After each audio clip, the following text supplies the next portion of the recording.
Ubisoft needs a win. 2024 was not a good year for them financially. It was the year that the many of their less than popular design practices, when all those chickens finally came home to roost, it was the year that everyone finally decided to collectively turn on the company, and honestly, justifiably so. Fans have been complaining about the state of Ubisoft's formula for years. Will you continue down that river?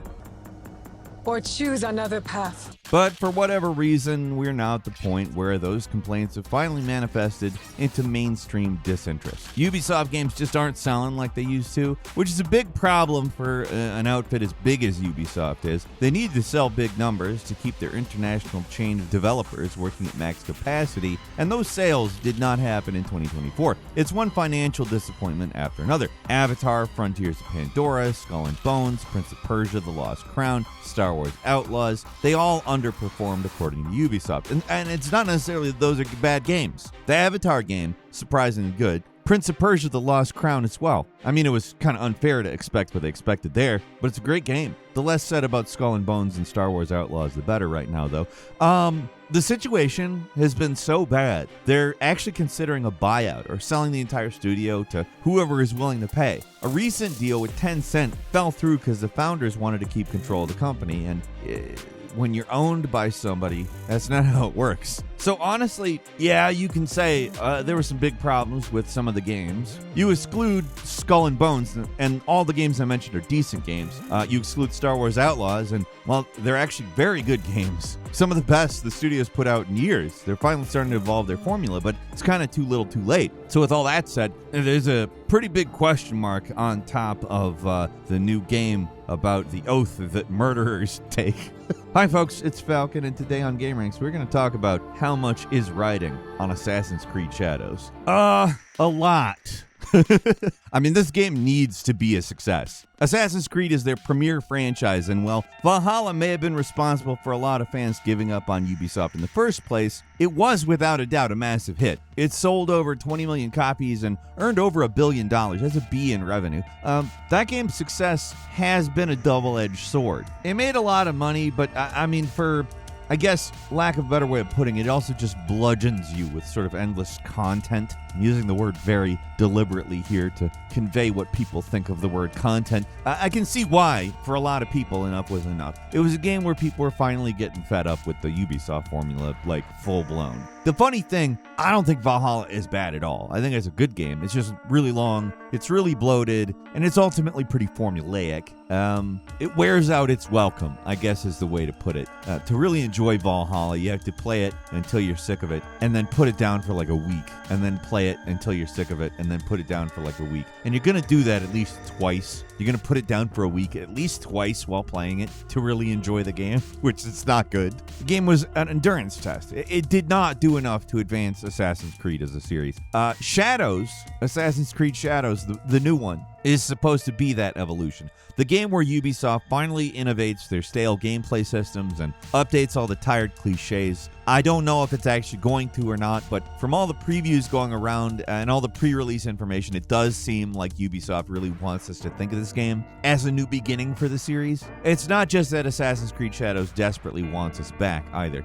It needs us back. The future of the entire company is riding on this game. It has to make a splash or else. And there's a certain desperation around the release of this game that you usually do not see from Ubisoft. They pushed it back to March 20th in order to release the game with no competition. They're offering DLC with pre-orders. They're finally releasing day one on Steam again. The things the old Ubisoft would never do. They knew they had your money, where they were 100% confident in their success, so they released their games whenever they wanted, wherever they wanted.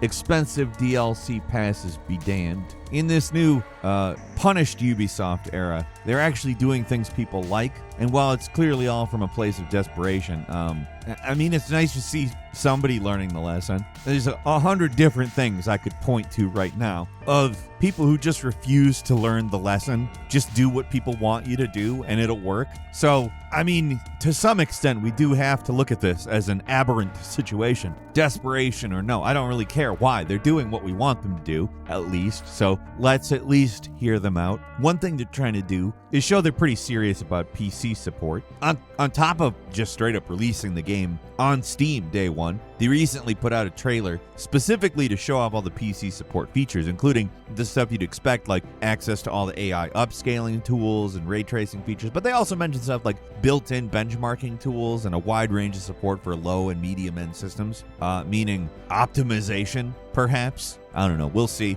But another highly requested feature that's finally in Shadows is an immersive mode where you can set it so that characters actually speak their native language. 約束しろ。約束する。 It's just an option. Default's still English or whatever your local language is, but it's a welcome feature. I'll probably play it in English, if I'm completely honest, at least the first time. Assuming there's a second time, I'll probably go through with immersive mode. But for AC fans, Shadows sounds on paper like the game we've all been waiting for. A game set in Japan with more complex stealth systems and more visceral combat. It promises an immersive open world with things like changing seasons and a focus on actual investigation, where you don't just find your target simply by following a series of linear quests, but actually searching the world and discovering things naturally. On paper, sounds like the dream Assassin's Creed game, right? But what matters is the implementation. We've seen Ghost of Tsushima already, for one. In a lot of ways, I am describing Ghost of Tsushima. On that same hand, it's also pretty hard not to be cynical about a new game from Ubisoft, which is one of the most cynical game developers out there. But from everything I have seen, this new game does look like a genuine step up for the series. Perhaps even a big one, but whether it's big enough is yet to be seen. A lot of what they've shown so far is pretty exciting. Almost all the changes to stealth sound like huge improvements. Finally being able to hide in darkness, noise being a concern with things like creaky floors, and being able to crawl and go prone.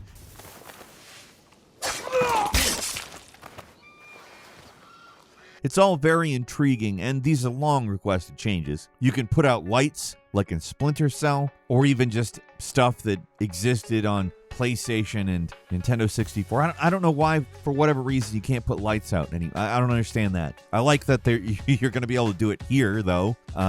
There's servant NPCs. They'll run and call guards if they see you. It all sounds a lot more complex. And even, like I kind of mentioned, old school. Like, there's stuff here that reminds me of, like, PlayStation 1 and 64 to PlayStation 2 and GameCube era stuff. I like that. Combat looks more intense here, too. They're clearly taking inspiration from, and I mentioned this already, the more fast and brutal fights of Ghost of Tsushima. I do kind of think they realized they were out Assassin's Creeded by that game. But they aren't just trying to, copy that. They're also giving us a much wider array of weapons to play with, which potentially I think makes that fast and brutal combat a lot cooler sounding. The thing a lot of people still aren't entirely sold on are the split protagonists. There's now the shinobi and Yasuke the samurai. Naoe basically plays like your old school AC protagonist where you're sneaking around rooftops, sneakily stabbing people. Well, Yasuke is a big bruiser who sucks at stealth, but excels at combat. It's an interesting concept, and from all the previews, I actually respect they're trying to make each character actually play differently rather than just be reskins. Failure with your blood. You will have to spill it first.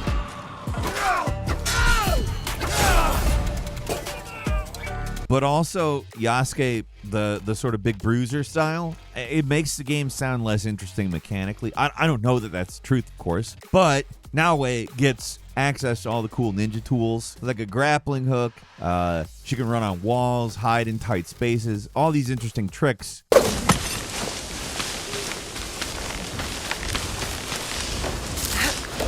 Well, Yasuke allegedly can just kill stuff better. He's the melee guy. It's like Ubisoft is afraid to make a game where you just play as a ninja in Assassin's Creed. They have to have a warrior in there somewhere for people who want to run around killing everything without having to worry about the boring stealth crap, which I mean, to at least some extent I get. I do kind of understand the thought process here. I don't hate the idea of getting the options. I just worry about one of those options making it so that the development of both of those options was effort diverted that could have been put into one thing that would have been better. I guess if Naoe is fantastic, it doesn't really matter to me. That's who I will play as. And to be frank, Yasuke does at least seem to have some interesting skills. He can smash through walls, for instance. He can shoulder check enemies off cliffs. Got a more traditional combat system with a parry and block button. He's got access to a traditional samurai sword, along with some bigger weapons like the naginata and the kanabo, the giant cudgel that can smash through armor with ease. Yasuke might sound a little bit like easy mode even, but they're attempting to balance him out by making it so he absolutely sucks at stealth. Climbing is slow and awkward, and don't even think about trying to use tight ropes because they're just going to snap with the weight. His animations play up the fact that he is not built for stealth, which is both kind of interesting and potentially pretty limiting. His stealth basically begins and ends with the bow, which is a silent kill weapon that he has